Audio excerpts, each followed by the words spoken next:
25장입니다. 25장 1절에서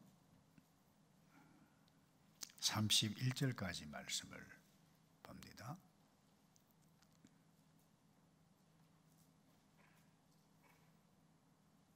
역대상 25장입니다.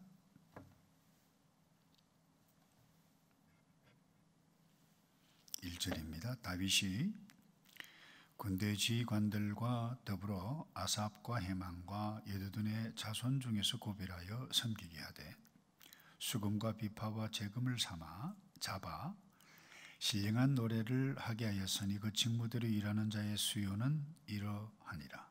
아삽의 아들들은 삭굴과 요셉과 느다냐와 아사렐라니 이 아삽의 아들들이 아삽의 지휘 아래 왕의 명령을 따라 신령한 노래를 하며 여두둔에게 이르러서는 그의 아들들 그달랴와 스리와 여사야와 시므이와 하사바와 맏다디아 6 사람이니 그의 아버지 여두둔의 지휘 아래 수금을 잡아 신령한 노래를 하며 여호와께 감사하며 찬양하며 헤만에게 이르러는 그의 아들들 북기야와 맏다냐와 오세알과 스보엘과 여리목과 하나냐와 하나니와 엘리아다와 갓달디와 로맘디에셀과 요스부가사와 말로디와 호딜과 마시옷이라. 이는 다 헤만의 아들들이니 나팔을 부는 자들이며 헤만은 하나님의 말씀을 가진 왕의 승견자라. 하나님이 헤만에게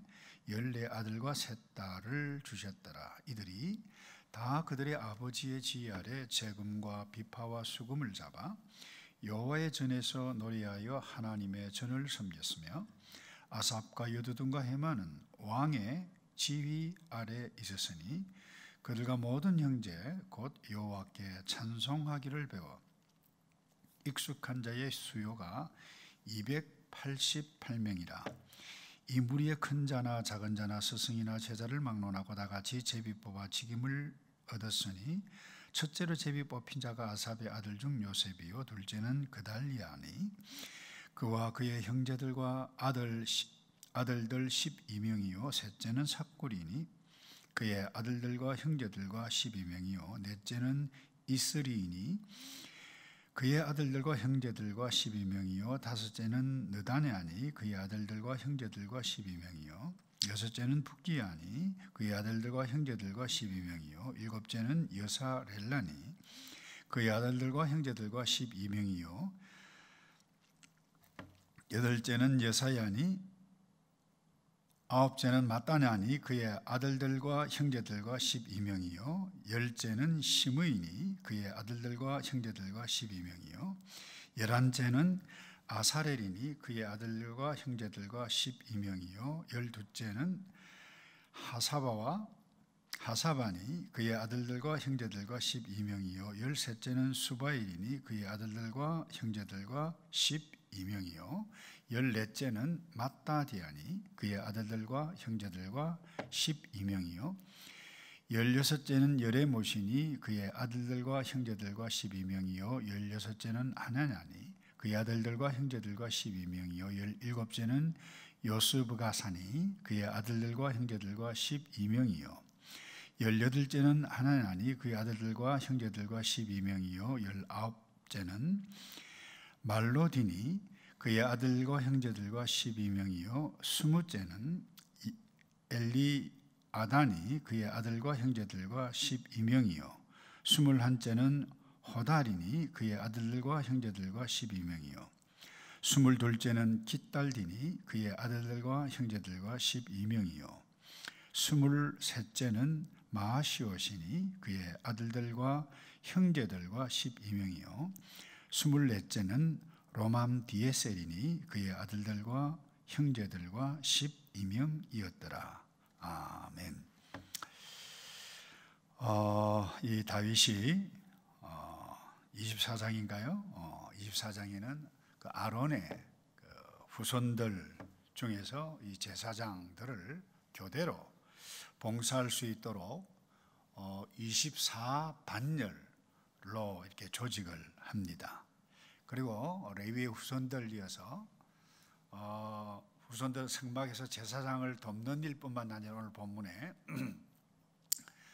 찬양대 그리고 악기팀 이것을 쭉 조직을 하게 되어지는 것을 봅니다. 1절에 보면 이런 말씀이 나오죠. 특별히 다윗이 군대 지휘관과 더불어, 오해하기 쉬운데 이 군대 이를테면 육군 참모 총장과 성가대 봉사하는 것을 언론했다가 아니라 여기 군대 지휘관이라고 하는 의미는 이 봉사의 우두머리, 그러니까 레위인의 우두머리 사독과 아히멜렉과 함께 언론을 내서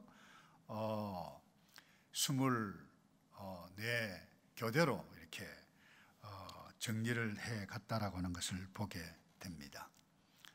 왕입니다. 사실 왕은 나라 전체를 다루는 정치인이죠. 그런데 이 성전 봉사하는 사람들을 왕이 직접 그 우두머리와 함께 조직을 하는 것에 관여를 하고 있습니다. 왕이 다 하는 것이 아니라 그 분야의 우두머리와 함께 리더십을 나누어 가는 대목을 보게 됩니다. 알다시피 아삽의 아들들은 신령한 노래를 성가대죠. 그 유두둔 그리고 이 해만의 아들들은 수금, 그 다음에 이 나팔을 불게 하도록 이들 역시 이 팀들도 24개 팀. 자 보세요. 제사장 24, 그 다음에 찬양대 24, 그리고 또 이 악기팀도 24, 이렇게 나누어서 그 숫자가 몇 명이냐? 288명이다. 그러니까 12명씩 24개로 하니까 정확하게 288명이 딱 되는 거죠. 여러분 이렇게 한 목적이 뭐죠? 딱 하나입니다. 하나님을 경배하기 위해서죠. 하나님을 높이기 위해서입니다. 한번 생각해 보십시다. 이런 왕이 있습니까? 없어요. 역대에 가면 또 두 왕국으로 나누어지고 북이스라엘, 남유다 왕들 업적이 쭉 나오는데 이런 왕이 없습니다. 그래서 악한 왕이다, 선한 왕이다, 그 기준이 무엇인가? 다윗입니다. 그 왕은 다윗을 쫓지 아니하였더라 하면 그 악한 왕이에요. 사실 무엇을 보여주고 있는가? 형식 보기에는 왕정 국가로 되어져 있지만 다윗 때 와서 사울과 달리 그것은 신정 국가라고 하는 것을 보여주고 있다는 거예요. 신정 국가가 무엇이죠? 하나님께서 통치하시는 나라, 그게 신정 국가입니다. 하나님의 나라, 천국이라는 거죠. 그래서 이 왕이 지금 무엇을 하고 있습니까? 하나님을 전쟁 나갈 때도 하나님의 뜻을 물어서 기도하고 나갑니다. 통일한국을 이루었어요. 그때 지금 뭐합니까? 하나님을 어떻게 예배할 것인가 경배할 것인가를 위해서 이 조직을 친히 직접 이 왕이 우두머리와 함께 하고 있다라고 하는 것을 보게 됩니다. 여러분 우리가 어떤 존재입니까? 이 땅에 살아가고 있지만 우리는 신정국가의 시민이다라고 하는 것을 놓쳐서는 안 됩니다. 그래서 성경에 계속해서 이사야 선지자도 그렇고 서신서에도 마찬가지고 왜 내가 너희들을 불렀고 너희들을 지었느냐? 그 이사야 43장 21절에 보면 이 백성은 내가 그랬어요. 하나님이 나를 위하여 지었나니 나를 찬송하게 하리 함이니라 그랬어요. 이스라엘 백성들의 선택 부름을 받은 이 목적 뭐예요? 다른 것 없어요. 하나님을 아는 자이기에 하나님을 예배하기 위해서 찬송하기 위해서 모였다, 불렀다. 그 다음에 히브리서에도 보도 그렇습니다. 13장 15절입니다. 그러므로 우리는 예수로 말미암아 항상 찬송의 제사를 하나님께 드리자. 이는 그 이름을 정언하는 우리의 입술의 열매니라 그렇게 말씀하고 있습니다. 그래서 여러분 이 찬양, 하나님을 높이는 이 예배해가고 기도해가고 찬양을 하는 것 아무나 할 수 있는 것이 아닙니다. 하나님을 아는 자만이 합니다. 부름을 입은 성도만이 한다라고 하는 거예요. 그런데 구체적으로 이 하나님을 경배하고 섬기는 데 있어서도 그냥 하는 것이 아닙니다. 오늘 본문에 쭉 보면 몇 절인가? 7절이죠. 7절에 보면 이렇게 되어 있어요. 그들과 모든 형제 곧 여호와 찬송하기를 그 다음에 배워 되어 있어요. 그 다음에 익숙한 자의 수요가 288명. 그냥 조직에 가서 알아서 해라가 아니라 그야말로 준비하고 배우고 훈련하고 12명씩 이렇게 익숙한 자, 이 말은 통달했다 이 이야기입니다. 거의 프로페셔널에 가깝다라고 하는 부분입니다. 그래서 하나님의 이름을 높이는 사람들을 선택하고 훈련하고 이들이, 그래서 여러분 아무나 하나님을 경배할 수 없다는 것입니다. 성도만 할 수 있어요. 그것도 부름을 입은 자들. 이것 보면 다윗이 이 사울과 달라도 너무 다르다라고 하는 것을 보게 됩니다. 사울은 무엇을 위해서? 처음에는 겸손했어요. 매너도 좋았어요. 근데 왕이 되고 난 다음에 자기 인기, 백성들로부터 인기를 더 얻기 위해서 자기 왕권을 강화하기 위해서 하다 보니까 자기 마음에 안 드는 사람 죽여버리려고 다 죽였잖아요. 사위까지. 다윗 사위 삼은 것도 자기 왕권 강화를 위해서 한 것이죠. 그러니까 이 다윗 이 역대상, 특별히 역대상은 무엇을 보여주는가? 다윗을 통해서 하나님의 나라가 어떻게 임해 가는가, 메시아 출현이 나타날 터인데 어떤 모습으로 임하는가, 이것을 보여주기 위해서 쓰고 있다라고 하는 것을 놓쳐서는 안 되는데, 오늘 아침에 먼저 이 땅에 우리는 성도로 부름을 입은 존재이기 때문에 하나님께서 우리가 행복하게 살기를 원하세요. 그런데 우리는 나의 행복을 위해서 선택하면 불행해진다는 거예요. 그런데 하나님께 예배하고 하나님을 높이기 위해서 나의 모든 것을 선택하게 되어질 때 우리는 뭐예요? 하나님의 복을 받아 행복하게 살아갈 수 있다는 거예요. 예수님께서 복음서에 선명하게 말씀하셨어요. 너희는 먼저 그의 나라 의를 먼저 구하지, 입을 것 쓸 것 그 먼저 구하지 말라는 거예요. 이게 우선순위입니다. 그런데 우리는 거꾸로 하는 거죠. 하다 보니까 싸움하고, 천국이 되어져야 할 성도의 가정에서 이혼이 일어나고 싸움을 하고 돈 때문에 이와 같은 일들이 일어나는 거예요. 교회 내에서도 마찬가지예요.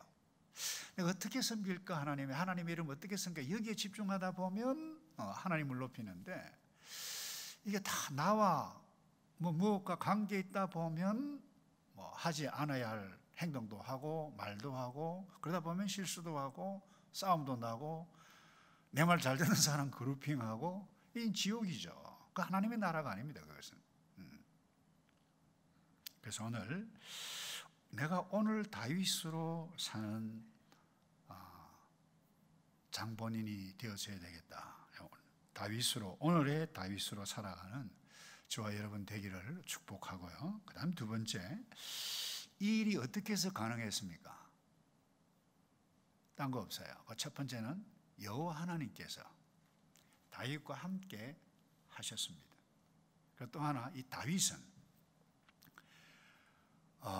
하나님께서 원하시는 뜻이 무엇인지를 알고 거기를 실제로 나아갔기 때문입니다. 그래서 이것이 특별히 여러 본문이 있습니다만은 역대상 17장에 보면 선지자 나단을 통해서 이렇게 말씀합니다. 내 종 다윗에게 이처럼 말하라. 나단은 선지를 통해서 다윗에게 하는 말입니다. 만군의 여호와께서 이처럼 말씀하시기를, 내가 너를 목장 곧 양떼를 따라다니던 데에서 데려다가 내 백성 이스라엘의 주권자로 삼고, 하나님께서 삼으시겠다는 거예요. 너가 어디로 가든지 내가 너와 함께 있어 내 모든 대적을 내 앞에서 멸하였은즉 세상에서 존귀한 자들의 이름 같은 이름을 너에게 만들어 주리라. 이런 복이 어디 있습니까? 하나님께서 함께 하셨다는 거예요. 여러분, 이 세상에 그 어떤 복잡한 일들이 일어난다 할지라도 하나님께서 함께하는 그 사람, 다윗과 같은 사람 되면 반드시 형통합니다. 물론 고난이 없었던 것 아니에요. 죽을 고생 망명까지 했잖아요.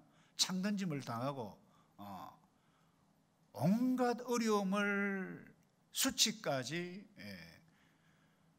아기스 왕 앞에서 침을 질질 흘리면서 미친 척까지 하지 아니하면 자기 목숨을 부지할 수 없었던 그와 같은 위기까지 있었지만 죽지 않았어요. 우리 성도도 마찬가지입니다. 하나님의 복을 받는 사람 고난당할 수 있어요. 똑같아요. 병들 수 있습니다. 때로는 사업이 안 될 수 있어요. 몸이 아플 수도 있어요. 그러나 하나님께서 함께 하시는 사람은 이 땅에서도 결코 죽지 않는다는 거예요. 망하지 않는다는 거예요. 이 말은 이 땅에서 영원히 산다 이 이야기가 아닙니다. 망하지 않는다는 거예요. 세상에서 존귀한 자들의 이름 같은 이름, 존귀한 자로 내가 너를 세워주겠다. 다윗에게 주셨던 말씀이죠. 그러니까 하나님께서 함께 하십니다. 안 될 것 같은데 그야말로 비틀비틀거리는데 살아남아요. 하나님께서 함께 하셨다는 거예요. 그 다음에 비틀비틀거리는데 자기 갈 길에 가는 것이 아니라 하나님께서 원하시는 그 뜻이 무엇인가 그 길을 향해서 나가게 되어졌을 그때에 하나님께서 함께 하셨다는 것입니다. 여러분 구체적으로 보시면 어린 다윗을 한번 봅시다. 골리앗, 어린 다윗이 하나님의 이름이 모욕을 당하는 것 보고 있을 수 없었어요. 그 나갔어요. 이겼어요. 그 말이 됩니까? 하나님께서 함께 하셨기 때문입니다.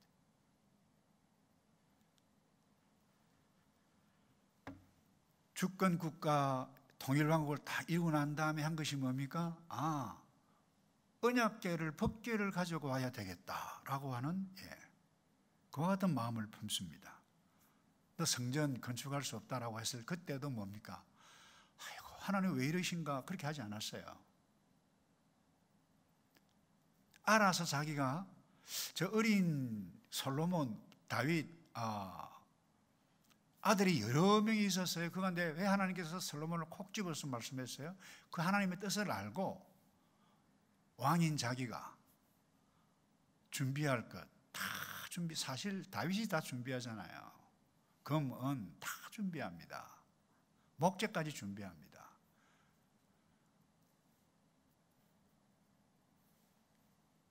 그리고는 오늘 본문에 이 성전을 섬길 제사장들 24반열, 찬양대 24반열, 악기팀 24반열 12명씩 나누어가지고 교대로 그야말로 효과적으로 순번을 따라서 그것도 제비를 뽑아서